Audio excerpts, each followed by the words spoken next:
Почитувани граѓани, бранот продолжува. Овој пат не со смени на директори или раководители, туку со ново вработување. Имено, на една од последните седници на Советот на општина Неготино се донесе одлука со која се пренаменија средства од буџетот со цел ново вработување во градскиот музеј во Неготино. И сега тоа што е нормално да се очекува е да се исполнат заложбите на владеачката партија, дека тие се за нови, млади, свежи, непотрошени и не знам какви уште не кадри. Но што добивме, почитувани граѓани?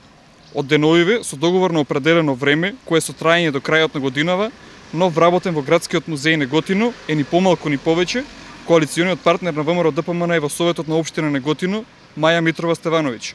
Советникот Маја Митрова Стевановиќ, која своевремено беше и директор на оваа институција, истата која сега е единствено дел од гласачката машинерија на ДПМН во Советот на општина Неготино, е личноста која ја доби поддршката од ДПМН за вработување.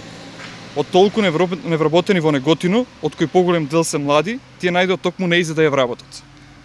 За ненаменското трошење на општинските пари и да не зборуваме. Почитувани, оваа изјава ја давам токму од пред градскиот музеј на Неготино. Овде кога беше СДСМ на власт се инвестираше, повторувам, се инвестираше. Во склоп на музејот се догради нов дел, се даде нов, далеко поубав лик на музејот. А сега луѓето од власта се ги трошат парите за нереално вработување на своите послушници и поддржувачи во Советот на општина Неготино.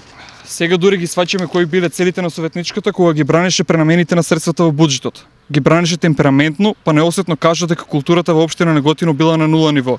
Епа, почитувани граѓани, а и челници на ДПМН, Господ нека му е напомош на Неготино и на културата во него, ако со вакви вработувања планирате да го подобрите нивото.